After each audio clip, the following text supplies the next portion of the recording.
ચાલો ભાઈ જુઓ, સેટરડેના દાળ ચાવલ રેડી. પ્રેસ્ટનથી આવે છે દાળ ચાવલ ખાવા. અને આ લેમ્બોનનો નંબર આપો. અલ્હમ્દુલિલ્લાહ, આજે જે કોઈ પણ આ લેમ્બોન ખાશે નહીં, ગેરંટી આપો, ગેરંટી 100% ગેરંટી. રાઈટ, યાદ કરશે જિંદગીમાં કે કંઈ આ અડકાવાળું ગોશ સિરાજભાઈએ કંઈ ખવાયેલું હતું સેટરડેના ઈદ તાસી. આવા દાળ ચાવલ ખાવા સ્પેશિયલ પ્રેસ્ટનથી આવે છે, તમે જોઈ લો. કાલે ફ્રાઈડેના તો ભાગ પણ નથી આવ્યા, આજે એમના માટે સ્પેશિયલ બનાવેલા છે. અને મારું ફર્સ્ટ સ્ટાર્ટિંગ વિડીયો તમે જોજો, એની અંદર તમને ખબર પડશે કે સ્પેશિયલ એમના માટે આજે બનાવ્યા. અને આ ફિશ આજે જે કોઈ પણ ખાશે નહીં, આ તમે જોઈ લો. આ અલ્હમ્દુલિલ્લાહ,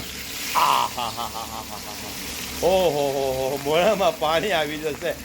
તમારા લોકોને તો બહુ યાદ આવતું હશે આ ખાવા, કે નહીં? હે, અલ્હમ્દુલિલ્લાહ. આવી જાઓ, દરવાજો ખુલ્લો છે સિરાજભાઈનો. ઓકે, દિલ મોટું છે, દરિયા દિલ કે નીચે છે. ઓકે, અલ્હમ્દુલિલ્લાહ. જો ભાઈ, લેગ રેડી થઈ ગયા એમના માટે. આ બીજા હીરા અને ફિશો ફ્રાય થઈ ગઈ, અને આ બીજી ફ્રાય થાય છે. ઓકે, અને આ પાયા મૂકી દીધેલા છે, અને આ લેમ્બોન રેડી થઈ ગયેલું છે. આયરું જોઈ લો. રાઈટ, અને દાળ ચાવલ પણ રેડી થઈ ગયેલા છે. તો આજે જે કોઈ આવશે ને, ઇન્શાઅલ્લાહ બધું ખાવા ટેસ્ટી છે, અને આંગળા ચાટતા થઈ જશે. તો દુઆઓ મેં આજે યાદ રાખજો. ખુદા હાફિઝ. સિરાજ કરી હાઉસ, બોલતા.